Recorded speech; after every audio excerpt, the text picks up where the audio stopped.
Free speech is being hounded, demonized, and shouted down by what some call a new left-wing fascism that will not tolerate any views it doesn't like. And if you want a glimpse into how bad it could become in America in the future, look to Europe. In North Korea, they would just shoot you.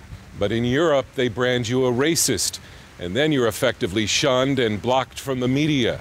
And in most cases, the general public never hears your views. But we're not even talking about real racism. If you're against radical Islam or against immigration, you can be labeled a racist. Wave your nation's flag too much and you're a fascist. Take American conservative values of God, country, and traditional family to Western Europe, and you'd be branded extreme right, anti-woman, homophobic, and even Nazi. And should you be brave enough to actually demonstrate publicly for a conservative cause, you could be physically attacked. Or in Sweden, your home might be wrecked. You could get beaten up. We see that in Sweden, by the way. Danish journalist Lars Hedegaard publishes the Scandinavian online newspaper Dispatch International, along with Swedish journalist Ingrid Carlquist. You have these so-called anti-fascists coming to known sort of right-wingers' homes and wrecking their apartment. Destroy the furniture, the pictures, tear up the books, and, you know, general destruction, and then they make a video of it and put it out on the web. See what we did to this guy. Under the banner of fighting racism, left-wing radicals terrorize those who dare to speak out against multiculturalism. Kim Mueller is considered the leading expert on the extreme violent left groups in Denmark. Today they call them anti-racists or fight for a better environment, a more humane society and so on. But the goal is to smash the democracy as we know it. It looks like that they're against fascism, but you said they're really against parliamentary democracy. Yeah, they're revolutionary communists.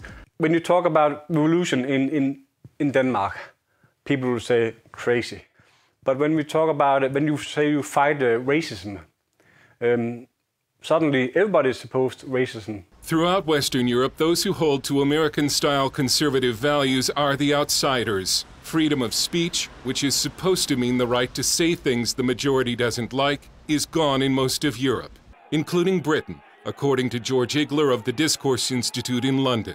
No, Britain is not a country that has free speech. Britain is increasingly not a country that has the rule of law. We have populations who believe that they still have free speech. And then they do something, they just literally tweet something that a politician doesn't like, and a knock comes on the door. And they realize they don't live in the same kind of democracy that they thought they lived in. Last week in Britain, Liberty Party candidate Paul Weston was arrested for simply publicly repeating the words of Winston Churchill, in which Churchill referred to the curses of Islam. It's a similar situation in France, where libertarian publisher Jean Robin described how the government and the media work to control information and what viewpoints people will see. You can't really say it's a democracy with free media and a competition. It's an oligarchy. It's not a democracy anymore. There are still conservative Europeans, and most of them cope by simply not expressing their opinions publicly. Americans who look at Europe idealistically just don't have a clue. Christopher Doss trains grassroots political activists for the Leadership Institute near Washington, but he studied at the University of Oslo in Norway and still works in European politics. He says America risks going the way of Europe, especially because most of our universities are training young people to be intolerant. We're heading in the same direction as we unlearn liberty.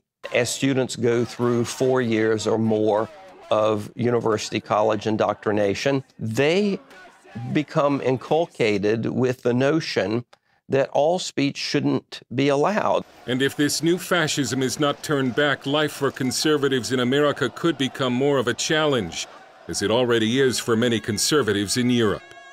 Dale Hurd, CBN News, Copenhagen.